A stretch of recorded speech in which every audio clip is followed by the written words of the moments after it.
చరిత్ర అన్న. వందనాలు వందనాలు వివేకానంద, ఈ ధరిత్రిపై చెరపలేని జ్ఞానపు నంద. విశ్వమంత భారతీయ విలువల పంట, వ్యక్తిత్వ వికాస ఋషి వివేకానంద.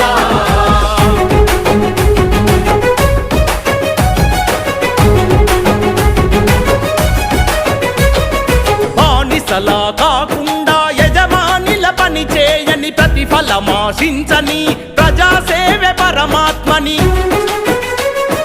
పడిలేచే కెరటాన్ని ఆదర్శంగా చూడమని, మందల ఒకరివిగాక వందల ఒకరివి కమ్మ.